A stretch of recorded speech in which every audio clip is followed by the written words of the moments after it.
Climate politics is global, but climate impact is local. As opposed to this $30 billion, which we expected, the most realistic outcome at Cancun is not an agreement.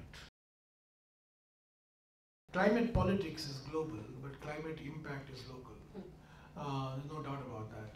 And what we are doing really is, what I've been trying to do at least in the last 15 months, is to walk on these two legs of global climate politics and local climate impacts.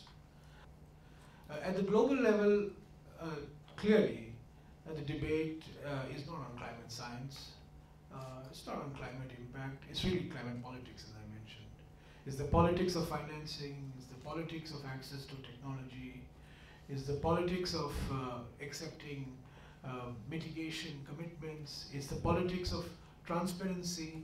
So in all the issues that we are talking about at the global level, we really are talking about political issues. And before Copenhagen, I rankled many of my environmentalist friends when I said that I'm not going to go to Copenhagen to negotiate environmental issues. I'm going to Copenhagen to protect India's economic interests.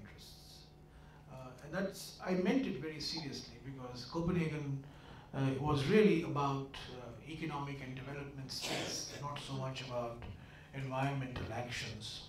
Okay, so let's talk about Cancun. Well, we are going into Cancun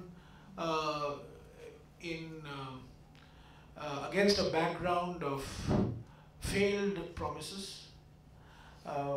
Copenhagen was a grand bargain. The Copenhagen Accord was essentially a grand bargain between the basic group of countries, China, South Africa, Brazil and India on the one side, and the United States on the other, that subsequently of course got adopted by the European countries and others.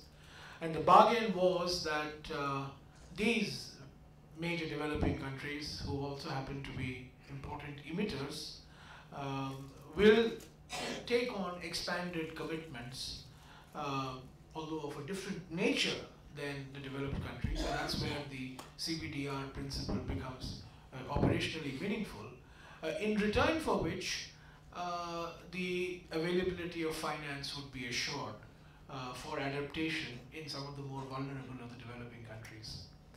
In fact, in the last 2 days of the Copenhagen conference, when the heads of state were seated around a table negotiating this Copenhagen Accord, President Obama at some stage turned to Sheikh Hasina and told Sheikh Hasina that, look, if India and China don't come on board on the transparency issue, we're not going to be able to give you money.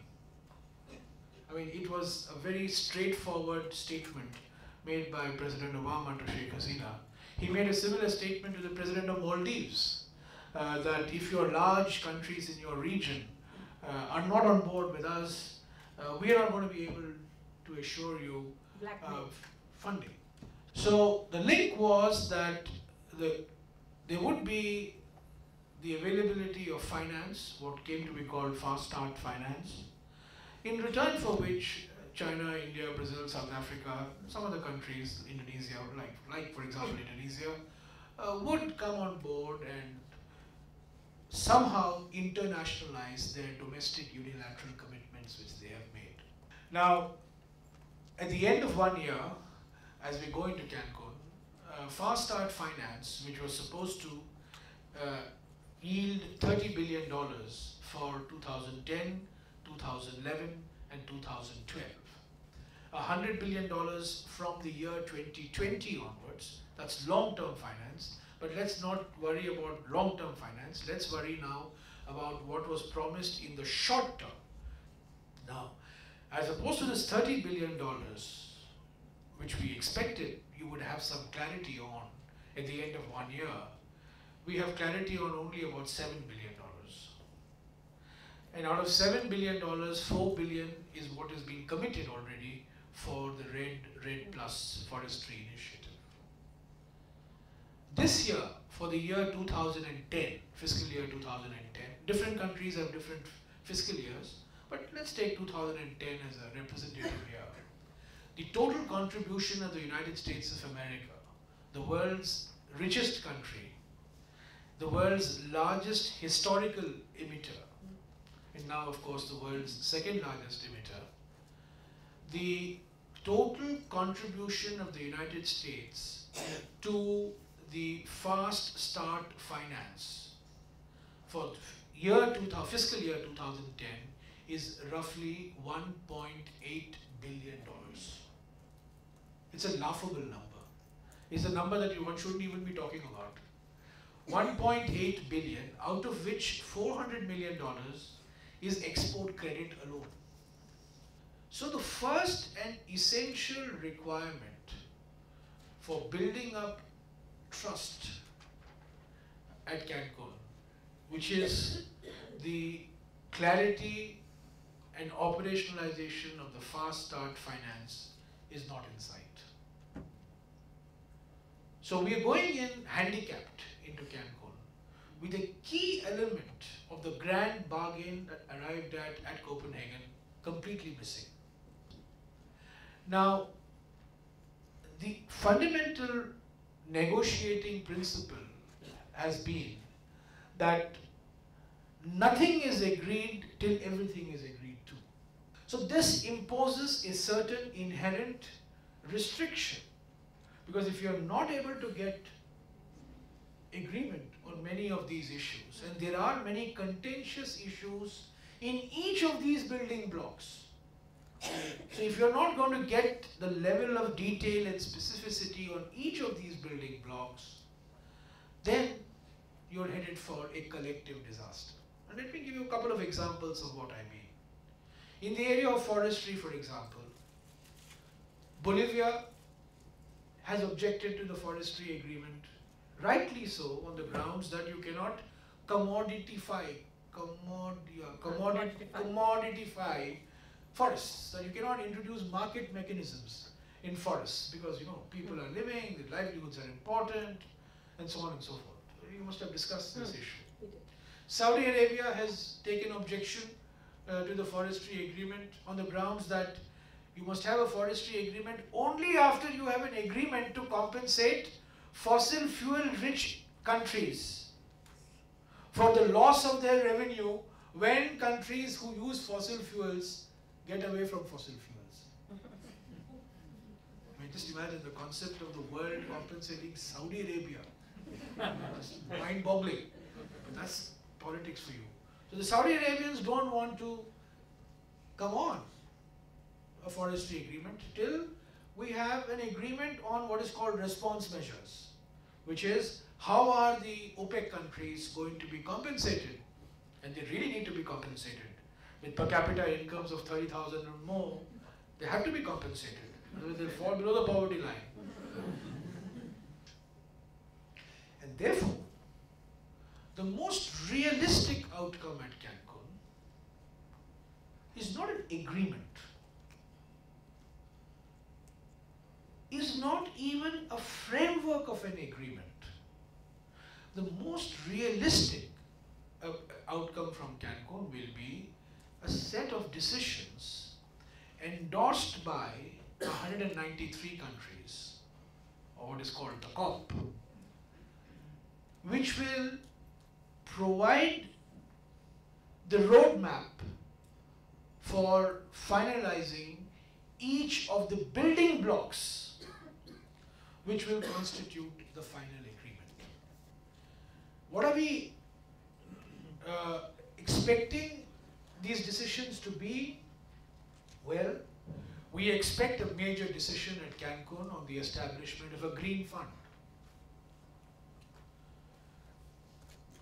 along with its governance structure, along with its how it's going to be situated, where it is going to be situated, and some broad idea of the disbursement profile of this fund. That's one thing we're certainly expecting. We are expecting an endorsement of the Red Plus mechanism once the issues raised by countries like Bolivia have been taken into account. And finally,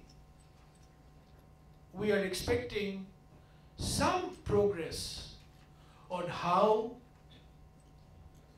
the measurement, reporting and verification of commitments made by both the developed countries and the developing countries will take place. Okay. This is broadly what I expect at Cancun.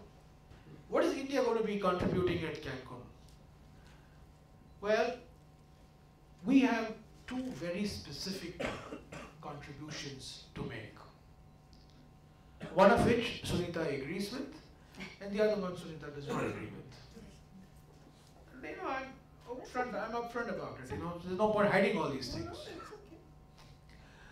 We have made at the pre-COP in Mexico that was held on the 4th and the 5th of November, two proposals. One proposal is on establishing the technology mechanism.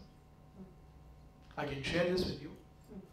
It's a set of 10 points on how this technology mechanism is going to be structured, how it is going to be governed, how it is going to be financed, and how it's going to work. The second area, which is going to be controversial, and I can assure you that Sunita will call all of you for briefings at Cancun to condemn the Indian minister, so I'm giving you advance warning, is on the MRV ICA issue.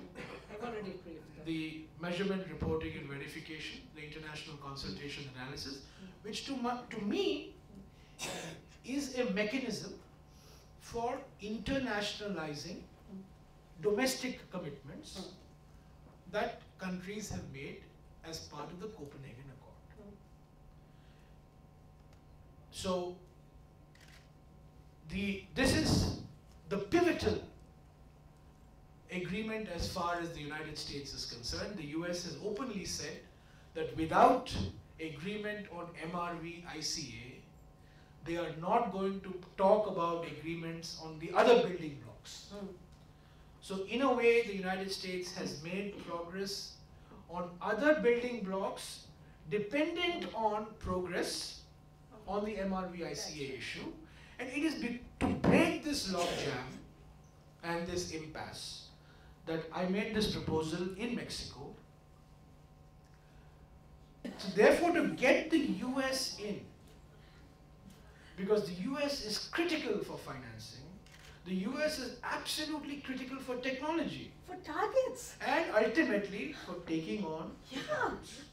So unless we bring them in, we are not going to be able to get meaningful commitments from them in the long run. And that is why, even though India is a member of the basic quartet, even though we work very closely with China, Brazil and South Africa, we have also engaged the US and the Europeans in this debate on MRV ICA.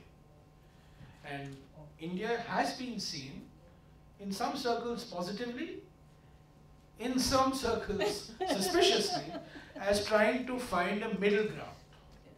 The whole approach of India is to find the middle ground. Whether it is on technology or whether it is on MRV ICA, the approach has been, let us now, the time for posturing is over, let's try to find a middle ground if we need to get a meaningful set of agreements.